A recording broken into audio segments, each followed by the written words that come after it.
Si hoy mismo te estás planteando empezar a invertir en inmuebles, 2026 es uno de los años más interesantes para hacerlo. Si te quedas hasta el final, vas a entender qué necesitas de verdad para empezar a invertir en inmuebles desde cero, qué estrategias existen según tu dinero, tu tiempo y tu perfil, y qué errores evitar para no perder años ni dinero.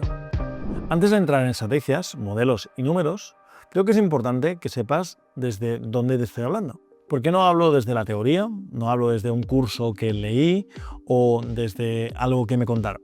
Hablo desde haber estado más de una década invirtiendo en inmuebles. He participado en más de 1000 inversiones inmobiliarias de todo tipo. Comprar para alquilar, comprar para reformar y vender, operaciones sencillas y otras más complicadas. Te digo esto porque no empecé sabiendo nada de lo que sé hoy. He cometido errores, muchos, sobre todo al empezar. Errores por ir demasiado rápido, errores por no analizar bien, errores por pensar que una operación seguro que sale bien. Y precisamente por eso, hoy tengo muy claro qué cosas funcionan y cuáles no. Además, durante estos años he acompañado a miles de personas a dar sus primeros pasos invirtiendo. Personas con dinero y personas sin dinero. Personas con tiempo y personas que no tenían tiempo. Y siempre veo el mismo patrón. La gente que avanza no es la que más sabe, es la que tiene un plan claro y alguien que le ayuda a no desviarse de ese plan. Y si hoy puedo explicarte con claridad qué evitar, qué priorizar y por dónde empezar, es porque muchas de esas decisiones ya las tomé mal en su momento. Y justo por eso este vídeo no va de motivarte ni de venderte una bonita idea. Va de ayudarte a entender cómo funciona de verdad la inversión inmobiliaria, para que tú no tengas que aprender a base de golpes. Y con esto sobre la mesa, lo siguiente es ponerle nombre a una confusión muy típica. Porque me escribe mucha gente diciendo, Pau, quiero invertir en inmuebles. Cuando les pregunto qué tienen en mente, en realidad lo que quieren es comprarse una vivienda o un piso bonito o algo que les encaje a ellos. Y no pasa nada, comprar para vivir está perfecto, pero invertir es otra historia. Así que antes de hablar de estrategias y de qué haría yo en 2026, quiero que dejemos claro qué es invertir de verdad en inmuebles y qué no lo es. Porque si no, todo lo demás se mezcla y se toman decisiones poco rentables desde el minuto uno. Invertir en inmuebles no es comprar una casa. Y eso parece muy obvio, pero es donde se equivoca muchísima gente. Comprar una casa es una decisión personal. Compras algo que te gusta, que te encaja, donde te ves viviendo o que te da tranquilidad.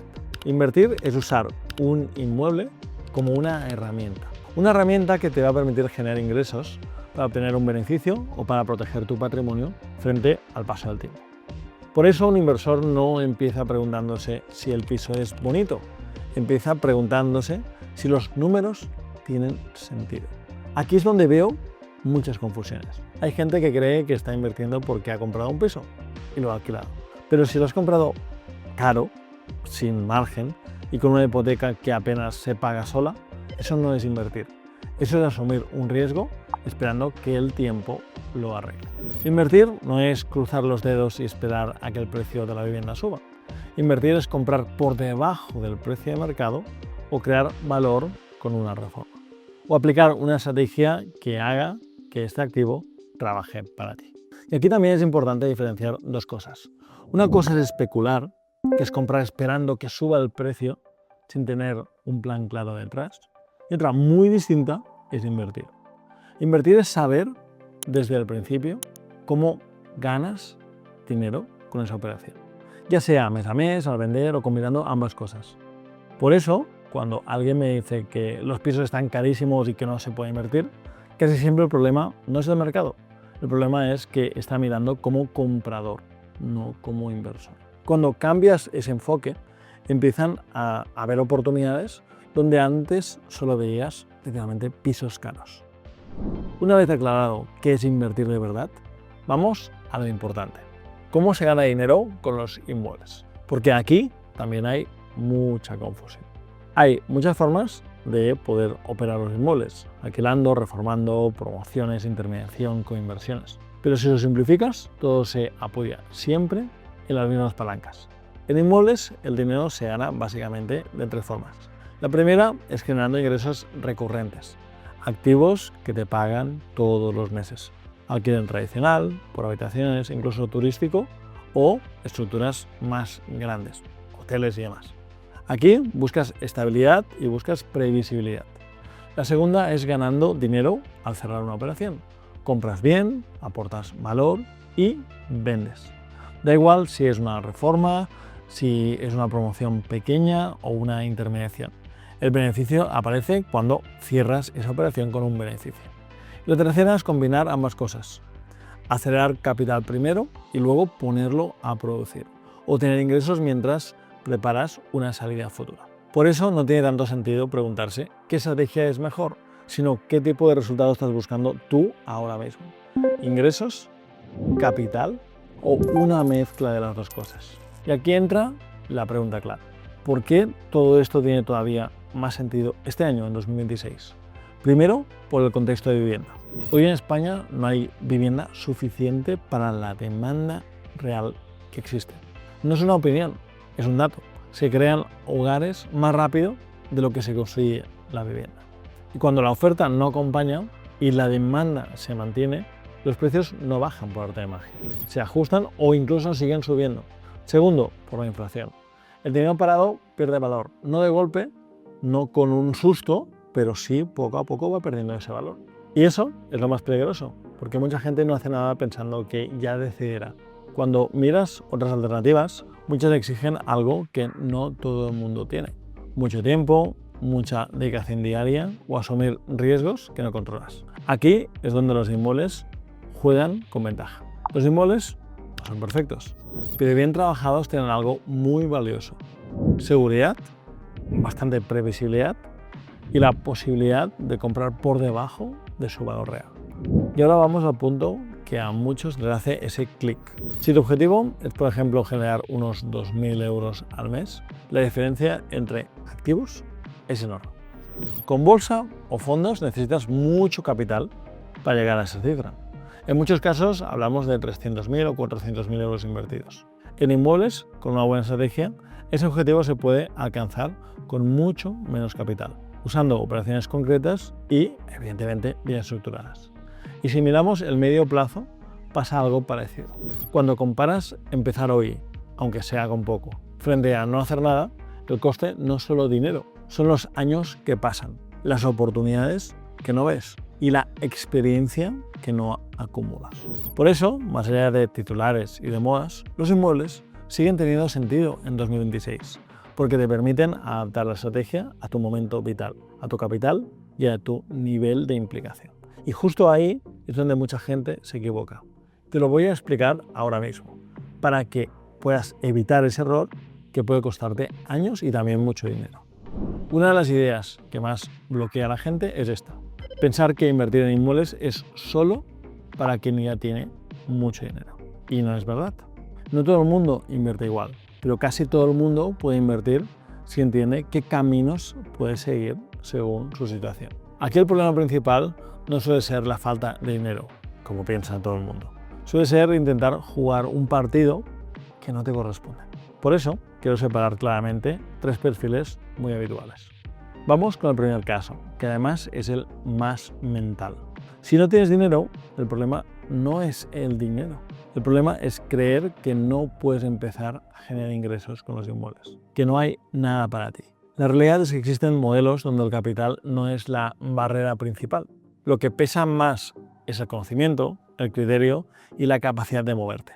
Aquí entran modelos como la intermediación inmobiliaria, la captación de oportunidades o el tener la capacidad para generar acuerdos en los que puedes aportar la oportunidad y la gestión de la operación, y otros inversores que si tienen el capital ponen ese dinero.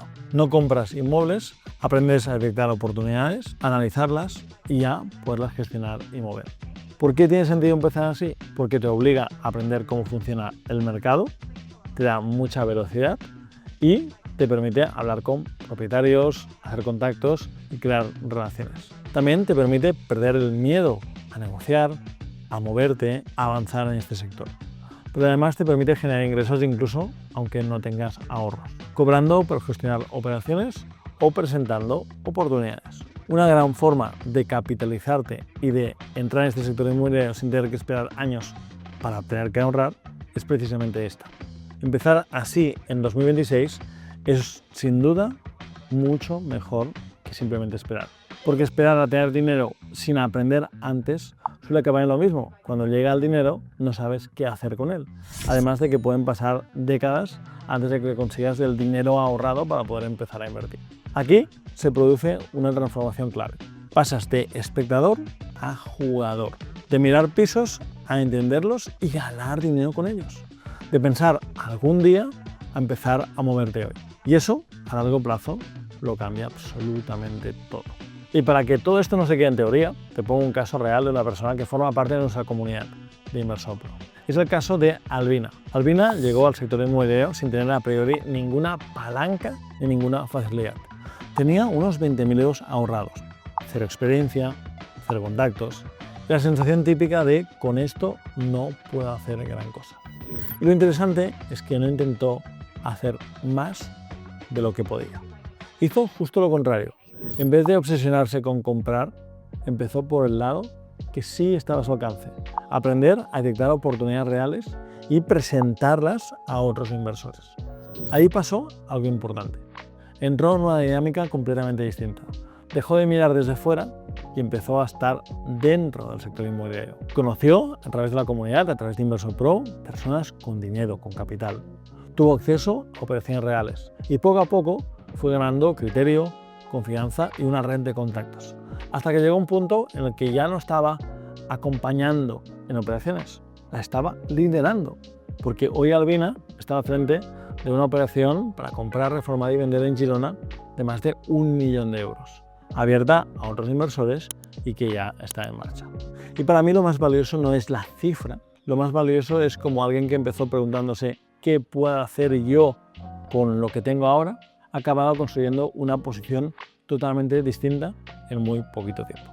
Detrás de esto hay conversaciones, hay dudas, hay decisiones incómodas y mucha acción constantemente. Y esto no pasa solo con Albina, pasa con muchos otros inversores de las comunidades o incluso conmigo mismo.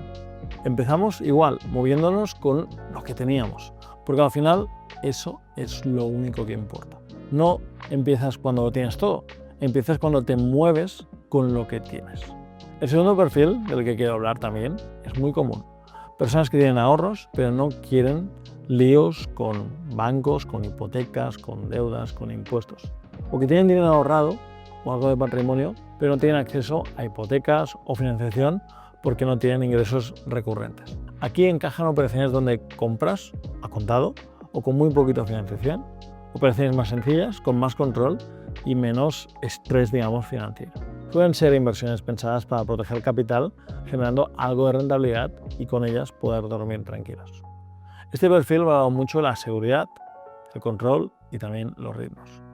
No quiere correr, no quiere escalar rápido, quiere entender bien cada paso. ¿Para quién puede tener sentido esto? Para quien prioriza la tranquilidad frente al crecimiento rápido del capital. Para quien no quiere depender de tipos de interés ni de entidades financieras y para quien ya tiene cierto patrimonio y simplemente quiere moverlo para generar ingresos que le permitan disfrutar de la vida que realmente quiere. ¿Para quién no es esto? Para quien quiera acelerar mucho sus resultados en poco tiempo o quien todavía no tiene muchos ahorros o patrimonio. Ahí este enfoque se puede quedar corto y no pasa nada. No todos tenemos el mismo objetivo ni estamos en el mismo momento vital. Y luego está el tercer perfil. Personas que tienen algo de capital y además pueden acceder a financiación bancaria o pueden buscar financiación por otros lados, por ejemplo a través de inversores, para acceder a proyectos más grandes de los que podrían realizar usando únicamente su propio dinero. Aquí el apalancamiento se convierte en un acelerador, sin duda, porque bien usado te permite acceder a más operaciones y a mejores oportunidades. Más capacidad para poder comprar significa poder conseguir más margen y también tener más margen significa poder seleccionar mejores proyectos y tener mejores números. Aquí se van acortando los tiempos. Puedes crecer más rápido, puedes repetir operaciones y puedes combinar ingresos con beneficios para hacer crecer tu patrimonio de forma más eficiente. Para que esto se entienda de nuevo, vamos a un ejemplo real práctico. A finales del 2022 entramos en una operación de gran tamaño que nos trajeron unos inversores de la comunidad de Inversor Pro, de 10 chalets pareados para rehabilitar, es decir, que estaban para terminar, se rehabilitaron, se terminaron, y eso fue en Valencia, en Calicanto. Era una operación que, hecha por una sola persona con capital propio, habría sido muy difícil de ejecutar por el volumen de inversión que requería. No solo por el importe, sino también por toda la complejidad que había detrás. Aquí el apalancamiento y la conversión fueron realmente claves. Se estructuró una operación para comprar esta oportunidad, se planificó la rehabilitación y se repartió el riesgo entre varios inversores, cada uno aportando capital según su perfil. Al final, el proyecto se ejecutó completo y se cerró una rentabilidad total superior al 30%. Más allá del número, que obviamente importa, el valor está en entender el proceso, cómo el apalancamiento bien usado permite abordar proyectos que de otra forma no serían accesibles para una sola persona. Repartir riesgos no es perder el control, sino gestionar mejor y tener esa capacidad financiera para poder acortar tiempos, para poder colaborar entre unos y otros. Eso sí, este perfil exige más disciplina, más análisis, más control de riesgos y no confundir apalancarse con ir a lo loco. No existe una única forma correcta de invertir en inmuebles. Existe la forma correcta para tu perfil, para ti, para tu momento, para tus objetivos, para tus metas. Y cuando eso se entiende bien, muchas barreras simplemente desaparecen. Después de ver que no todo el mundo parte del mismo punto, ahora toca el punto más importante. Elegir bien cuál es ese camino. Porque cuando alguien dice quiero invertir en inmuebles, puede estar hablando de cosas completamente diferentes. Y por eso no existe una estrategia universal, una estrategia que es la mejor para todo el mundo. Lo que existe es una estrategia correcta para tu perfil, para tu momento y para tu objetivo. Voy a explicarte los caminos principales de forma clara y para quién encajan y para quién no. Comprar, reformar y alquilar. Este es un modelo más conocido cuando hablamos de inversión inmobiliaria. Compras un inmueble, lo pones en condiciones y lo alquilas para generar ingresos mensuales recurrentes. Así ganas dinero de dos formas. La primera es por la renta, por los ingresos que todos los meses entran. Y si está bien hecho, la operación te va a dejar un margen después de esos gastos, es decir, que vas a ingresar más de lo que vas a gastar en esa propiedad. La segunda es por el patrimonio. Si compras con hipoteca, con el tiempo el inmueble será tuyo y además puedes beneficiarte de una posible revalorización. Si compras al contado, el inmueble será tuyo directamente y se revalorizará también con los años. ¿Qué necesitas? Normalmente necesitas capital para la entrada y para los gastos y en muchos casos esa financiación bancaria. También necesitas aceptar que esto no es compro y me olvido. Hay gestión, hay decisiones, hay mantenimiento, hay periodos en los que el inmueble puede estar vacío. Los riesgos típicos, ¿cuáles son? Comprar caro sin margen, no calcular bien los gastos, confiar en que ya subirá el piso y no comprar por debajo del precio de mercado. O pensar que cualquier alquiler es una buena inversión sin mirar los números. ¿Para quién sí es ese tipo de estrategia? Para alguien que busca estabilidad, que busca ingresos recurrentes y busca ingresos al final a largo plazo. Para alguien que no quiere cambiar su situación financiera drásticamente y está cómodo con un crecimiento más progresivo porque simplemente quiere poner su dinero a trabajar o generar ingresos extra. Por ejemplo, jubilados que tienen algo de dinero ahorrado y buscan un complemento para su pensión, o funcionarios que tienen asegurado un buen sueldo mensual y quieren que su dinero trabaje y no esté perdiendo valor en el banco. ¿Y para quién no sería esta inversión? Pues para quien quiera acelerar mucho el capital al principio o para quien no quiera ninguna gestión y no quiera delegar. Si solo tienes 30.000 euros ahorrados y buscas mejorar tu situación financiera y los pones esos 30.000 euros junto a una hipoteca para comprar un piso en alquiler, pregúntate, ¿cuánto tiempo vas a tardar en volver a generar esos 30.000 euros? Incluso sumando las rentas mensuales que te pague el inquilino o lo que puedas ahorrar de tu sueldo. Es una estrategia, como puedes observar, muy lenta. Que sí, que te da ingresos recurrentes, pero es lento capitalizarte con estas estrategias, más para cuando tienes que dar capital poder vivir o parcialmente vivir de ese capital. Por eso, antes quiero comentarte que dentro de este camino de comprar, reformar y alquilar, hay 3 subcaminos según cómo lo alquiles, según cuál sea el grado de explotación. El primero, el más habitual, el más conocido, alquiler tradicional. Un inquilino o una familia, pero no distintos inquilinos, como un grupo, digamos. No tienes que estar alquilando a diferentes personas, como por ejemplo harías con alquiler de habitaciones. Y suele ser el alquiler más estable, con menos rotación, el que más encaja, el que te da menos sorpresas, pero también el que te da menos rentabilidad. La contraparte es que, bueno, estás ahí con una rentabilidad más limitada. Luego tenemos también alquiler por habitaciones. Aquí no buscas tanto esa estabilidad, que la vas a tener si lo gestionas bien, sino que buscas sobre todo maximizar esa renta, cobrar lo máximo posible. Puedes aumentar el ingreso mensual, pero normalmente también sube la gestión, la rotación, uno entra, uno sale, las incidencias, hay problemas también de convivencia, por ejemplo, o vacíos, tiempo que la habitación está vacía, que no se alquila. En caja se prioriza la rentabilidad y no te importa gestionar un poquito más esa propiedad. En ese punto es muy importante tener en cuenta que no todos los pisos valen para alquiler por habitaciones, ni tampoco todas las zonas son aptas para ese tipo de alquiler. Como mínimo te recomiendo buscar pisos con 3 habitaciones y en zonas cercanas a universidades, a grandes áreas industriales, a sitios donde haya mucha gente trabajadora o estudiantil para que este modelo resulte rentable. Por otro lado tenemos el alquiler turístico, que suele tener un potencial de ingresos más altos, pero exige más operativa y sobre todo entender normativa, entender la promoción que tienes que hacer a esas viviendas. También tiene en muchas zonas estacionalidad, en verano, por ejemplo, en invierno, pues un apartamento en la playa funciona mejor en verano, lógicamente, y un apartamento en la montaña, en una zona de esquí, funciona mejor en invierno.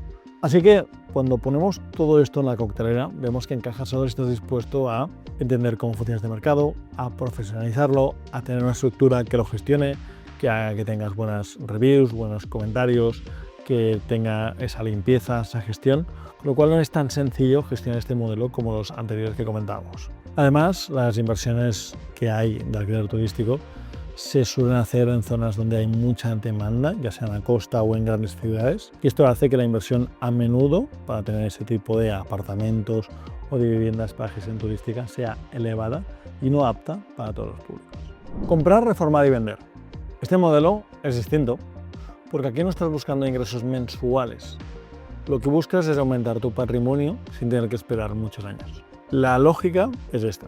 Tú no ganas dinero por comprar un piso, ganas dinero por resolver un problema. Normalmente el piso que te deja margen no es el más bonito ni el más fácil.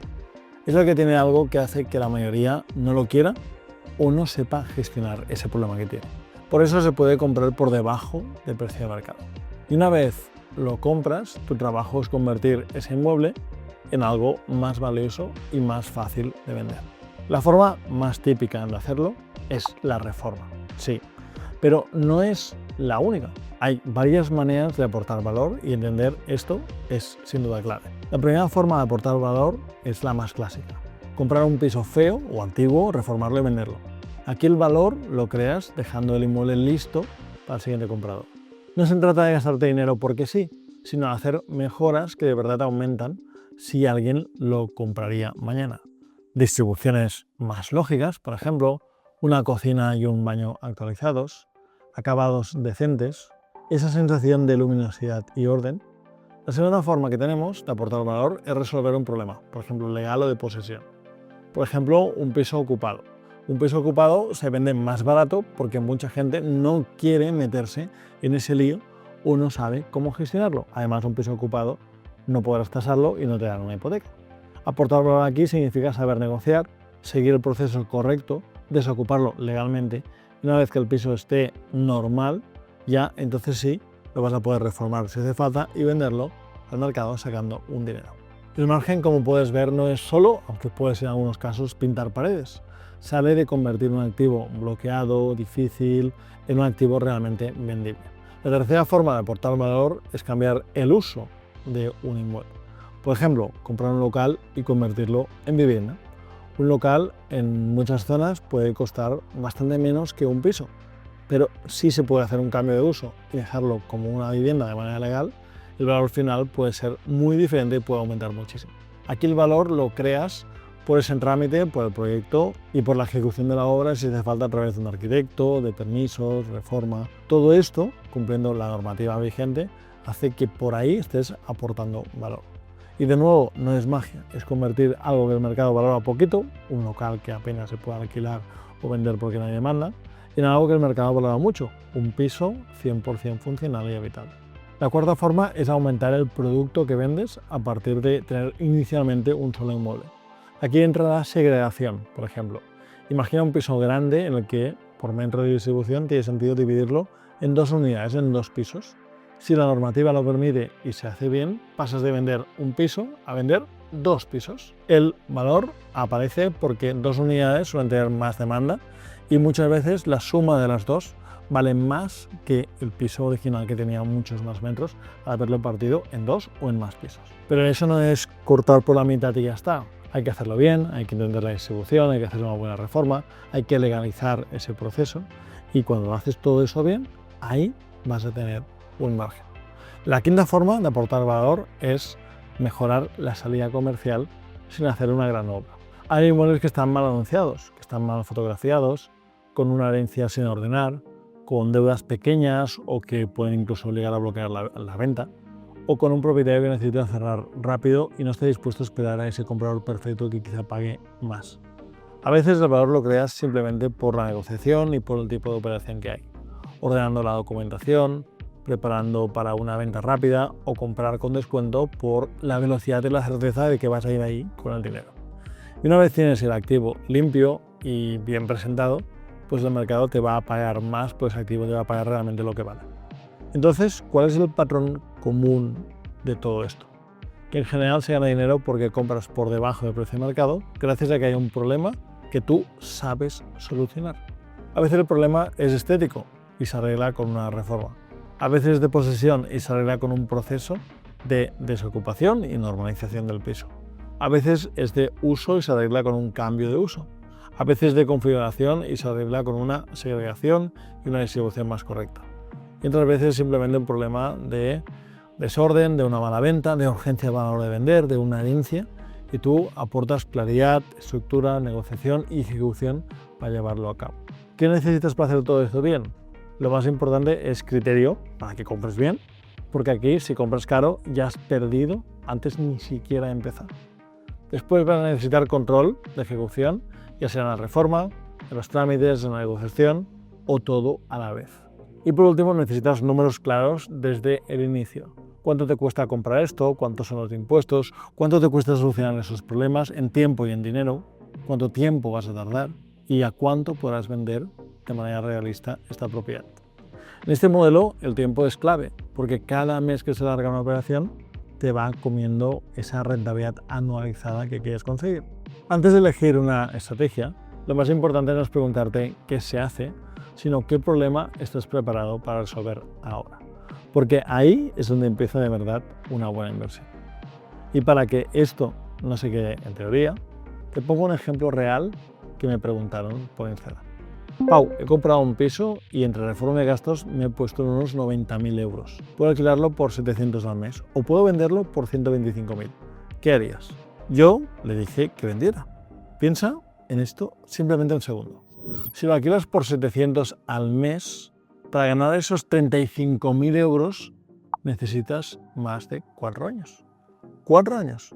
4 años en los que el dinero está ahí, quieto, entrando poco a poco con el ingreso de alquiler, sin darte demasiado margen para poder mover ese dinero. 4 años en los que sigues diciendo cuando tenga más dinero, cuando cierre otro piso, cuando vaya mejor. Y mientras tanto, hay cosas que no están pasando.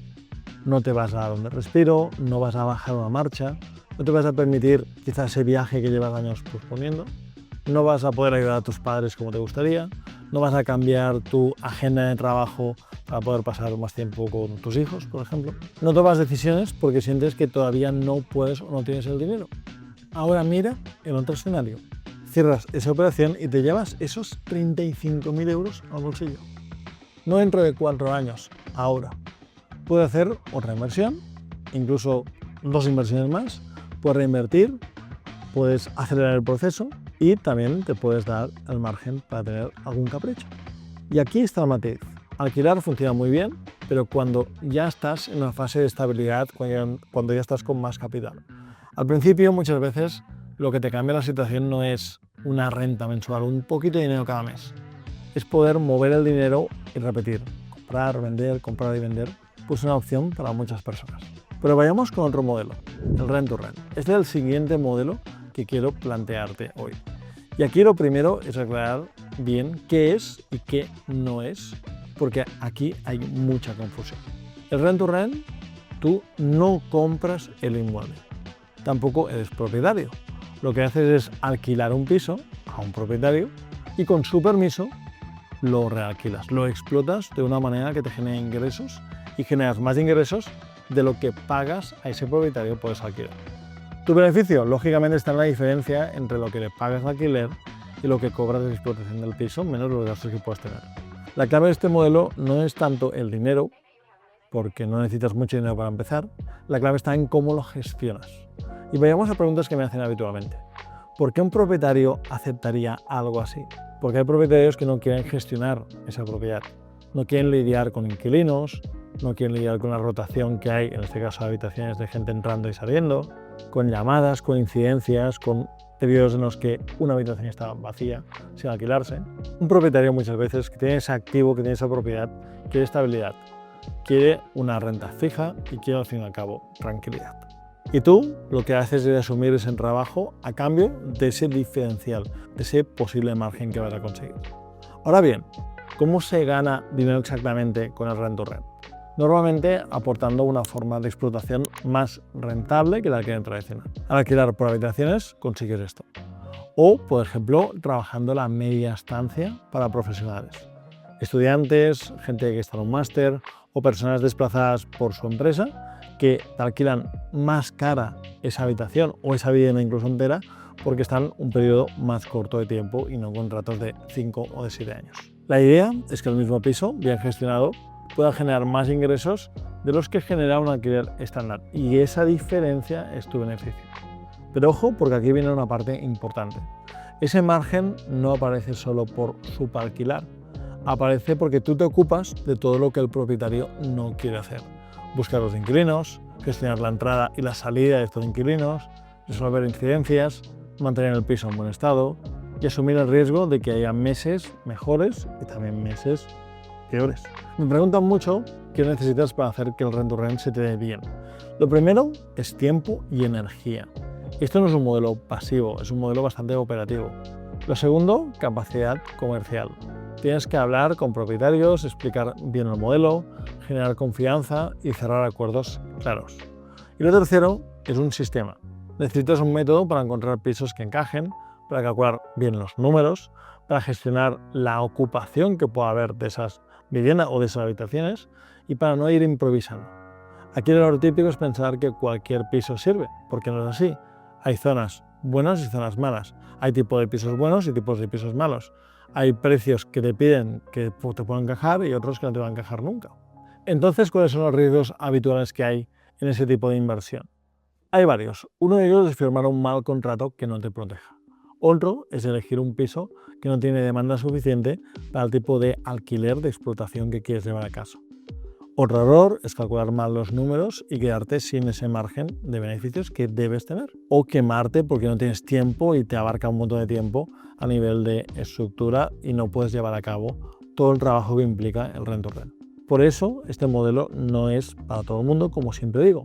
¿Para quién sí puede encajar este modelo? ¿Para quién sí puede encajar el rent to rent? Para personas que tengan poco capital, pero sí que tengan tiempo, que tengan energía, que tengan ganas de moverse. Para quien quiera entrar en el sector inmobiliario sin tener que comprar y que pueda generar ingresos altos poniendo poquito dinero de inicio. ¿Y para quién no encajará? Para quien busca algo mucho más pasivo, mucho más tranquilo, para quien no quiere gestionar con personas, ni gestionar conflictos ni incidencias, o para quien ya tiene el tiempo muy limitado y no quiere delegar.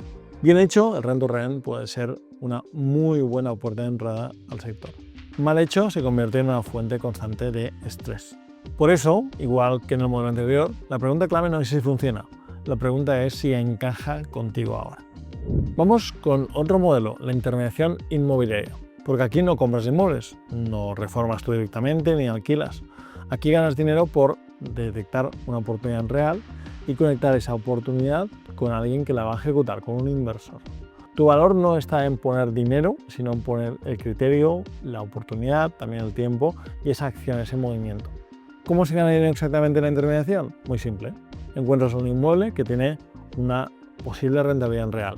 Lo analizas lo suficiente como para saber que sí, que es una buena operación, y lo presentas a un comprador o a un inversor que, si va a comprarlo, a cambio vas a cobrar una comisión, vas a cobrar un margen por esa operación. Esa comisión no se paga porque sí, Se paga porque tú has hecho el trabajo que el inversor no quiere o no puede hacer. Buscar pisos, filtrarlos, hablar con propietarios, detectar problemas, negociar, ahorrar costes y también tiempo para ese inversor. Aquí es muy importante entender algo. ¿Intermediar no es pasar anuncios de idealista? No, eso no es intermediar.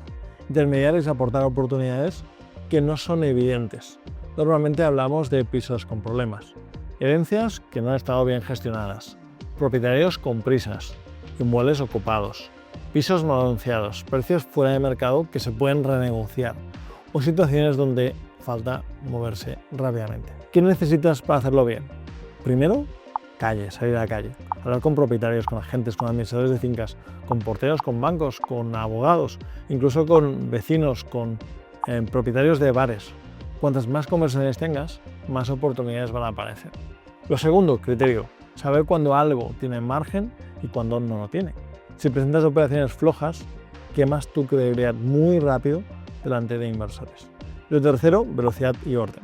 Cuando detectas una oportunidad buena, tienes que saber moverla rápido, con información clara y los números básicos bien explicados. ¿Cuáles son los errores más comunes? Pensar que esto va de volumen sin cabeza. Mover pisos en lugar de mover oportunidades. No dejar claras las condiciones de la comisión o prometer cosas que luego no se puedan cumplir. Aquí el riesgo no es perder dinero, es un riesgo de perder tiempo y también de perder reputación y credibilidad. ¿Para quién entonces puede ser este modelo de intermediación inmobiliaria? Pues encaja muy bien para personas con poco capital, pero con tiempo y ganas de moverse y de aprender. Para quien quiera aprender del mercado desde dentro, es perfecto este modelo. Para quien no tenga miedo a hablar con gente, a negociar, a recibir muchísimos nos antes de recibir un sí. También encaja para perfiles que quieren capitalizarse rápido sin tener que endeudarse, aprendiendo además cómo funcionan las operaciones reales por dentro y poder dar un salto para que cuando tengan ese capital puedan comprar. ¿Y para quién no encaja esto? Para quien busca algo más cómodo, para quien no quiere negociar, para quien se frustra fácilmente, no está dispuesto a asumir tantos nos o no se ve tan constante para hacer ese trabajo de intermediación. Porque sí, bien hecho, la intermediación te da dos cosas muy valiosas. Ingresos, sin tener que poner tu dinero ni comprar inmuebles con tu dinero, y conocimiento real del mercado, y no solo del mercado, sino de los contactos, de las personas, del tipo de propiedades, de las zonas. Todo esto es algo muy bueno. Y eso, a largo plazo, abre muchísimas puertas para los siguientes pasos que vamos a ver ahora. Inversión pasiva con otros inversores. El último modelo, la inversión pasiva en inmuebles. Aquí la lógica es muy distinta a los modelos anteriores. En este caso, tú no ejecutas la operación, no buscas pisos, no negocias, no gestionas reformas ni inquilinos. Tu papel es aportar capital a una operación que ejecuta otra persona o un equipo de personas y tú participas del resultado económico de esa operación. Por eso se llama pasiva, porque no estás en el día a día de la inversión. ¿Dónde está el dinero entonces en ese modelo? Depende de cómo esté estructurada la operación, pero normalmente viene de dos sitios. Del beneficio cuando se vende el inmueble o del reparto de rentas si la operación genera ingresos o incluso de una combinación de ambos modelos. Lo importante aquí no es si alquiler, venta o ambas. Lo importante es cómo está estructurado el proyecto. ¿Qué necesitas para invertir de manera pasiva? Pues bueno, claramente capital, pero sobre todo criterio. Aquí no necesitas saber de reformas de negociación, pero sí necesitas entender un mínimo para saber qué estás financiando, a qué estás dejando el dinero. Necesitas saber cuánto dinero pones, durante cuánto tiempo, qué riesgo asumes, qué puede salir mal y qué pasa si las cosas no salen exactamente como se esperaba. El error más común en este modelo es pensar que como es pasivo, no hay que entenderlo. Y eso es justo al revés. Cuanto más pasivo es el rol, más importante es entender la estructura. ¿Cuáles son los riesgos típicos de la inversión pasiva? El primero es confiar sin entender. Meter dinero en una operación solo porque suena bien o porque alguien lo recomienda. El segundo es no tener claros los plazos. Hay operaciones que tardan más de lo previsto y eso no significa que vayan mal, pero hay que saberlo desde el principio. El tercero es no entender cómo se reparten los beneficios y quién asume las pérdidas si algo sale mal. Aquí no hay magia. El riesgo no desaparece porque tú no ejecutes, simplemente lo estás delegando. ¿Para quién puede encajar ese tipo de inversión? Encaja para personas que tienen capital, pero poco tiempo. Para quien no quiere lidiar con reformas, llamadas, incidencias o decisiones diarias a veces complicadas. Para quien prefiere poner dinero a trabajar que asumir que no controla cada detalle. También encaja para perfiles que ya tienen otras inversiones o negocios y quieren exposición al mercado inmobiliario sin añadir esa carga mental, esa carga de trabajo. ¿Para quién no encaja? Para quien necesita control absoluto, para quien se inquieta si no decide cada paso o para quien no tolera la incertidumbre en los plazos. La inversión pasiva no es mejor ni peor que las demás, es simplemente otro camino.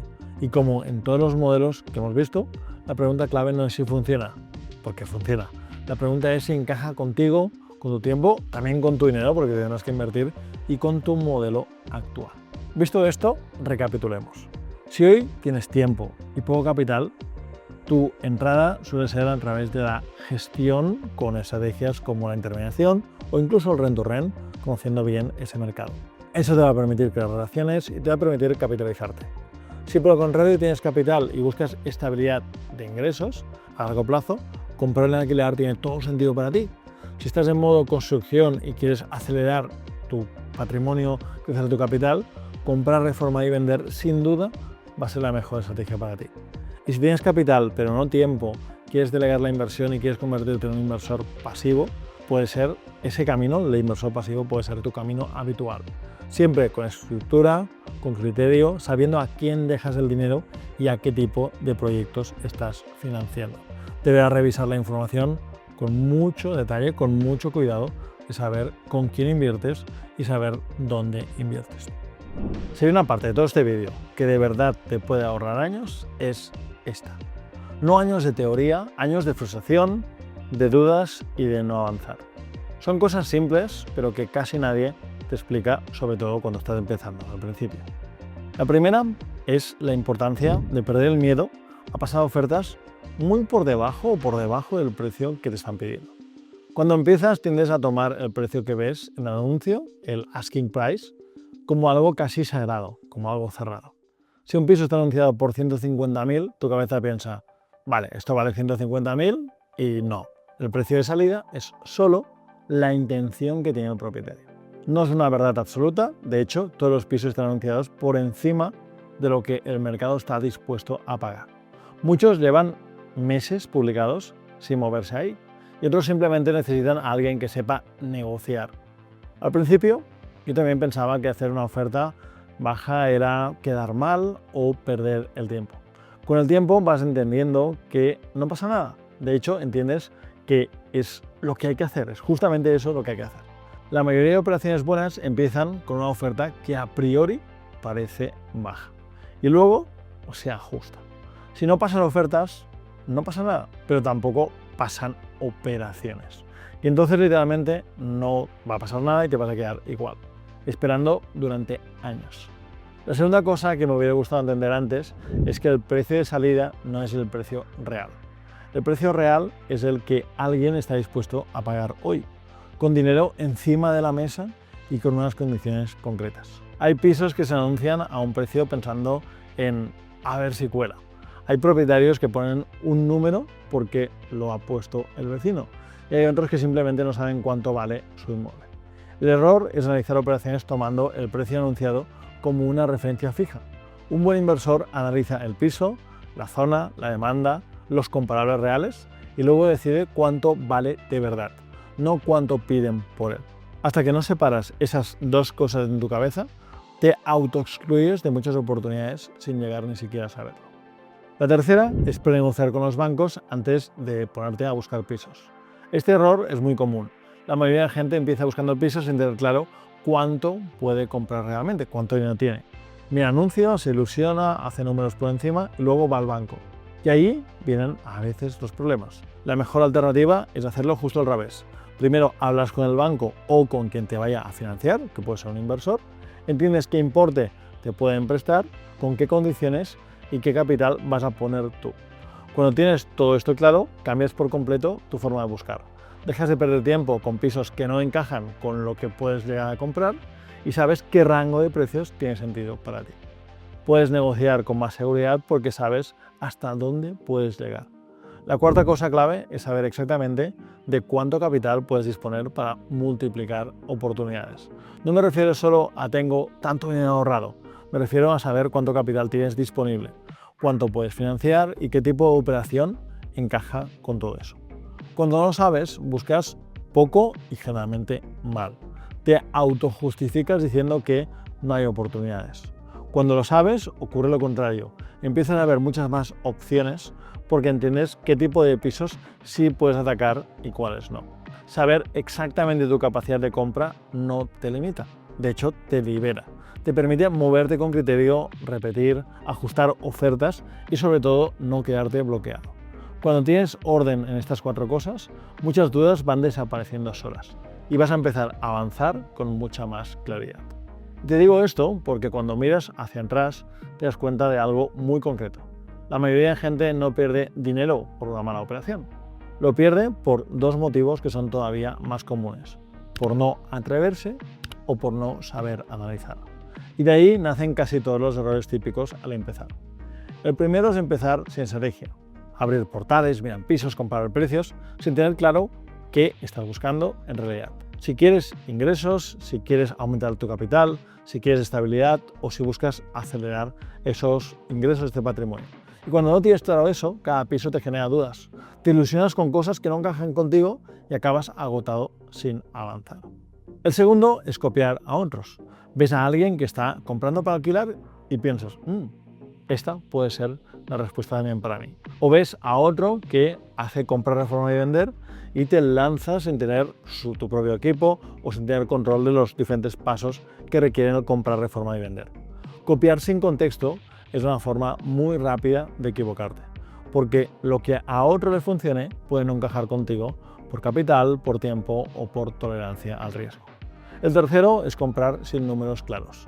Y aquí no hablo de hacer una cuenta rápida, hablo de tener claros los gastos reales, los tiempos, el margen y el plan de salida. Porque cuando compras sin números, sin tener los números claros, te estás jugando tu dinero a que la operación salga bien. Y eso no es invertir. Eso es esperar. El cuarto es el más silencioso de todos, no comprar por miedo. Lo típico de me lo pienso un poco más, y así eso cuando baje, cuando tenga más seguridad y pasan meses y luego años y no pasa nada. Y lo peor es que no es solo el dinero, son las oportunidades que no ves y la experiencia que no acumulas en todo este proceso. El quinto error es no saber tirar ofertas, que es justo lo que te decía antes. Porque si no aprendes a negociar, si no aprendes a pasar ofertas por debajo del precio pedido y a sostener esa incomodidad, te autoexcluyes de casi todas las operaciones buenas. El sexto, que lo une todo, es no tener herramientas ni sistema. Porque cuando no tienes un método, cada operación es una improvisación. Cada decisión te pesa, cada duda te frena. Y ahí es cuando la inversión inmobiliaria parece complicada, cuando en realidad lo que falta es orden. Por eso, cuando tienes un proceso claro, deja de parecer un caos y empieza a parecer lógico. Y ahora sí, la pregunta natural es, vale, ¿qué necesitas de verdad para empezar a invertir? Después de todo lo que hemos visto hasta ahora, hay una idea que quiero que se te quede muy clara. Invertir en inmuebles no va a tener todo perfecto, va a tener lo justo en el orden correcto. Porque uno de los grandes errores que veo constantemente es este. La gente se bloquea pensando que primero necesita muchas cosas, cuando en realidad lo que necesita es entender las opciones que ya tiene delante. Déjame explicarte esto bien. Lo primero que me dice todo el mundo cuando se plantea invertir en inmuebles tiene que ver con el dinero. Pau, cuando tenga capital, empiezo. Y aquí viene una verdad incómoda. Esperar a tener mucho dinero es una de las mejores formas de no empezar nunca. Porque el capital ayuda, sí, pero no es la única puerta de entrada. A veces no tienes ahorros, pero sí tienes algo igual o más importante, ingresos recurrentes. Un sueldo estable, un negocio funcionando, una nómina clara. Eso para un banco es muy valioso. He visto muchas personas que decían, no tengo dinero y sin embargo tenían acceso a una financiación muy buena simplemente por su perfil. No tenían capital acumulado, es cierto, pero tenían capacidad de pago, estabilidad y los números ordenados. Y eso realmente también abre muchas puertas. Otras veces ocurre justo lo contrario. No tienes ni ahorros ni un perfil bancario potente. ¿Significa que no puedes invertir? No. Significa que tu activo no es el dinero, sino tu capacidad de crear relaciones y encontrar oportunidades. Aquí entra algo que casi nadie entiende al principio. El dinero no siempre es tuyo, pero la oportunidad sí puede serlo. Si aprendes a detectar operaciones buenas, a analizarlas con criterio y a presentarlas bien, puedes atraer capital de otros inversores. Personas que sí tienen dinero, pero no tienen tiempo, conocimientos o ganas de ejecutar. Tú aportas la oportunidad y la gestión. Ellos aportan el capital. Y tú ganas una comisión o participas en ese proyecto. Esto no es teoría, esto pasa todos los días. Y es una forma muy potente de empezar, porque te obliga a pensar como inversor incluso antes de tener dinero. Ahí es donde empiezas a cambiar la mentalidad. Dejas de pensar en lo que te falta y empiezas a pensar en qué puedes aportar tú. La segunda pieza es la financiación. Y aquí quiero romper otro mito. No todo el que invierte tiene dinero y no todo el que tiene dinero debería usarlo. La financiación no es solo una hipoteca, es una herramienta. A veces te va a financiar un banco, a veces te va a financiar otro inversor y a veces combinas ambas cosas. Lo importante no es de dónde viene el dinero, sino cuál es esa estructura que tenga sentido. Cuando entiendes esto, se amplían mucho las opciones. Dejas de pensar en o lo compro yo solo o no compro y empiezas a pensar en proyectos, estructuras y en colaboraciones entre diferentes personas. Eso sí, la financiación sin criterio es peligrosa, pero bien usada multiplica tu capacidad de acción. Luego está el tiempo. Aquí pasa algo clave. Hay personas que no tienen dinero, pero sí tienen tiempo y energía. Y eso, bien utilizado, es un activo enorme. Tiempo para hablar con propietarios, por ejemplo, tiempo para aprender del mercado, tiempo para equivocarte de manera barata, tiempo para establecer relación con inmobiliarias. Y hay otras personas que tienen dinero, pero que no tienen ni un minuto libre. Intentar que ambos perfiles hagan lo mismo es un error. El que tiene tiempo puede compensar la falta de capital. El que no tiene tiempo necesita estructuras más pasivas o un equipo que le haga las cosas. Invertir no es sacrificarse eternamente, es elegir bien cómo jugar la partida según cada momento vital. Aquí viene otra pieza clave. No necesitas ser experto, pero sí necesitas entender cómo se gana dinero de verdad. No desde el titular, sino desde los números. ¿Cuánto cuesta entrar? ¿Dónde está el margen? ¿Qué puede salir mal? ¿Y cuánto tiempo tienes el dinero comprometido? El conocimiento no te garantiza acertar siempre, pero te evita cometer errores tontos.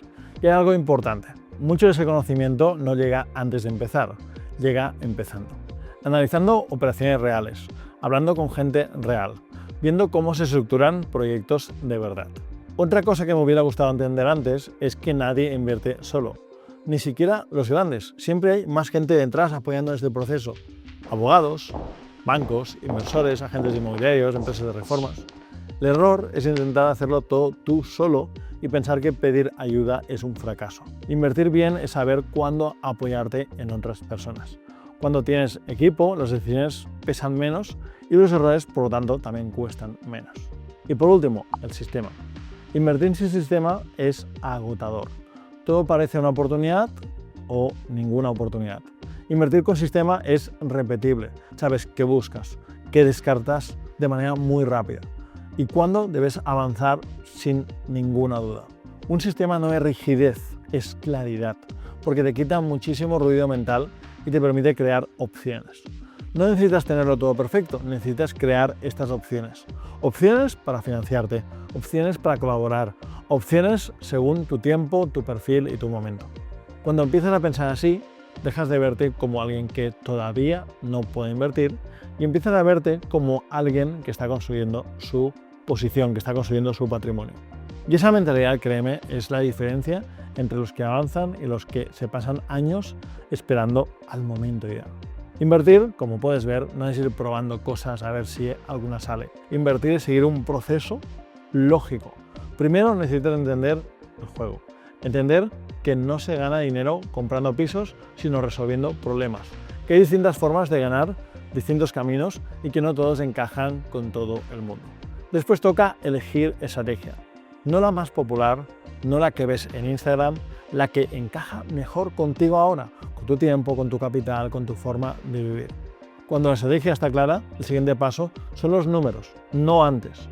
No mirar pisos sin saber qué margen necesitas, qué rentabilidad, cuánto puedes comprar o qué te puedes permitir.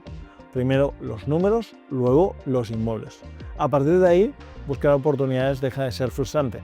Ya no miras todo, vas a poder filtrar mucho mejor, vas a descartar de manera mucho más rápida. Y cuando algo encaja, vas directamente hacia eso porque sabes que encaja. Y por último, tienes que ejecutar el proceso acompañado. No para que otros decidan por ti, sino para contrastar, para validar y para minimizar los errores que puedes cometer. Porque cuando inviertes solo, cualquier duda te va a bloquear. Cuando inviertes acompañado, avanzas con mucha más seguridad y también con más velocidad. Ese es el orden correcto. Cuando lo sigues, invertir deja de parecer un salto al vacío y empieza a parecer una decisión razonada y sensata.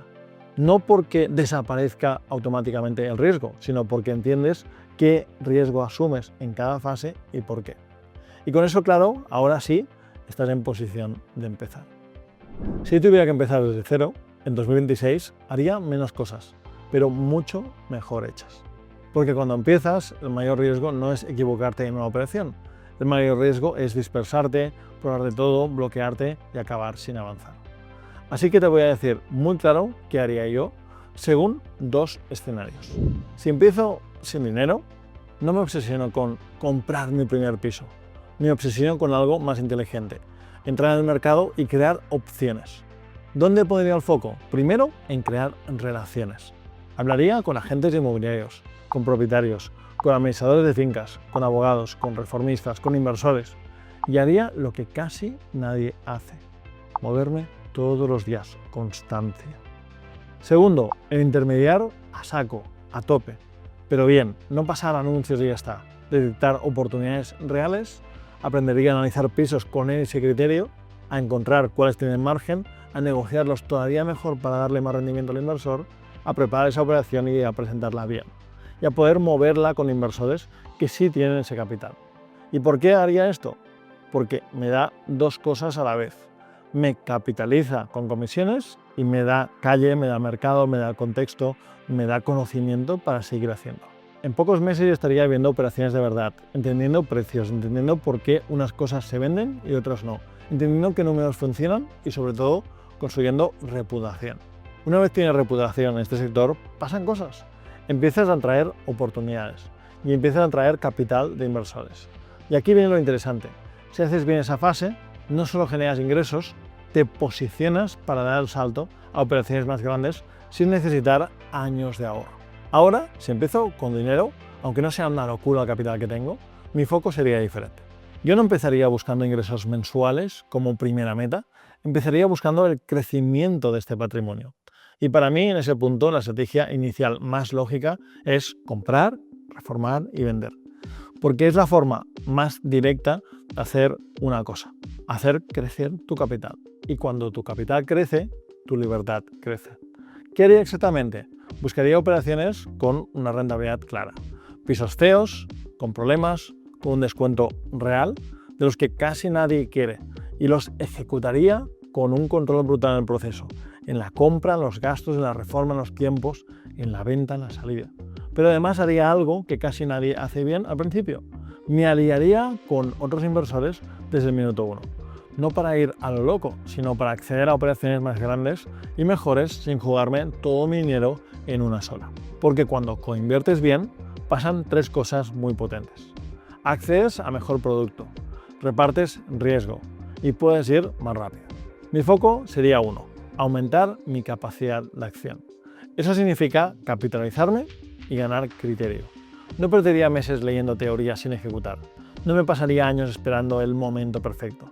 Haría pocas operaciones, pero con un margen, con una rentabilidad real, con unos números claros y con un plan desde el día 1. Y me preocuparía, diría incluso que me obsesionaría por dos cosas, por comprar bien y por no alargar los tiempos.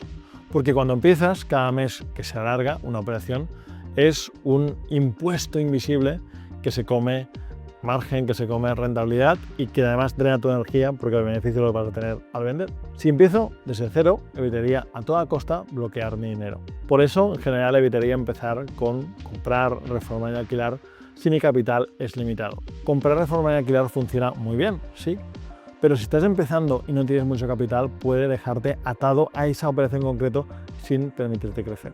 Te deja con todo el dinero metido ahí dentro, recuperándolo poco a poco durante años. Y eso cuando estás construyendo un patrimonio te va a frenar. Primero porque necesitas crecer y luego ya tienes tiempo para estabilizarte. También evitaría comprar porque parece barato o porque está bonito. Invertir no es comprar barato, es comprar bien. Y comprar bien significa tener margen, tener demanda, tener una salida clara, tener un riesgo controlado. Y aquí te voy a decir una muy concreta. No volvería a confiar en el criterio de otros sin validar mis operaciones. Me da igual si es un agente, un amigo, un familiar o alguien con experiencia. Escuchar, sí, por supuesto, hay que hacerlo. Delegar tu criterio, no, nunca. Porque muchas malas decisiones empiezan así. Me dijeron que era buena zona, me dijeron que es aquí la fácil, me dijeron que era una oportunidad. La pregunta correcta siempre es la misma. ¿Lo he validado yo con números y comparables reales? Y esto me ha costado dinero de verdad. Así que no quiero que esto te pase también. Una de mis peores inversiones fue en un piso en la calle Alegría, en Madrid, en el barrio de Carabanchel. Sobre el papel parecía una gran oportunidad. Zona correcta, precio atractivo, un plan claro para comprar, reformar y vender. Además, una persona de confianza de un conocido nos dijo que se vendería enseguida, que no habría problemas. Compramos, reformamos, cuando tocó vender, no se vendía. No conseguimos venderlo al precio esperado y cada mes que pasaba el dinero seguía ahí, atado. Al final tuvimos que cambiar de estrategia y ponerlo en alquiler. Lo alquilamos durante años y años más tarde pudimos venderlo. ¿Genera ingresos? Sí, pero el coste de no vender a tiempo nos hizo perder dinero o dejar de ganar el dinero que habíamos calculado y que podríamos haber seguido generando esa rotación de cartera de comprar y vender, comprar y vender y comprar y vender. La lección aquí es muy clara. Una operación no es buena porque alguien te diga esto sale seguro, esto se vende seguro. Una operación es buena cuando tú has validado los números, cuando has hecho comparables, cuando tienes una salida clara y realista. Y si no lo haces, lo que parecía en la calle Alegría una gran oportunidad, pues puede parecer al final una calle desengaño y que terminas perdiendo dinero o no ganando tanto como pensabas. Y ahora sí, con todo esto encima de la mesa, la pregunta es inevitable. ¿Cómo decides tú cuál es tu mejor camino con la situación actual? Si has llegado hasta aquí, ya tienes algo muy importante y entiendes que invertir no va de improvisar, que no hay una única estrategia válida para todo el mundo, es imposible, no la hay. Y el problema es que entre entender esto y aplicarlo a tu caso concreto, hay un salto. Porque una cosa es ver este vídeo y sentir con la cabeza, y otra muy distinta es sentarte y decir qué estrategia encaja contigo, cuánto puedes comprar de verdad, qué tipo de operaciones deberías buscar y cuáles deberías descartar desde ya. Ahí es donde la mayoría se queda bloqueado. No por falta de ganas, sino porque nadie les dice con claridad esto sí, esto no. Por eso, si ahora mismo quieres ayuda para aterrizar todo esto en tu situación real, puedo agendar una sesión con mi equipo. En esa sesión lo que hacemos es muy concreto. Revisamos tu punto de partida, vemos qué opciones tienes según tu capital, tu tiempo y tu perfil, y te vamos a ayudar uno a uno a definir un plan claro para ti, para que puedas empezar a invertir con criterio sin dar palos de ciego. Con números, con estrategias y evidentemente con sentido común. La sesión es gratuita porque también nos sirve para ver si tiene sentido acompañarte o no. Y si no encajamos, no pasa nada, te vas a llevar muchísima claridad y un siguiente paso claro. Eso sí, y esto es importante, las plazas para esta sesión son limitadas porque el equipo tiene el tiempo que tiene y esto no se puede cambiar. Así que si estás decidido a dejar de esperar y empezar a moverte con un plan este 2026, tienes el enlace justo aquí abajo para agendar. Ojalá este vídeo sea el punto en el que dejas de pensar que algún día invertiré y empieces a avanzar con ese criterio que es necesario para invertir. Nos vemos en los próximos vídeos.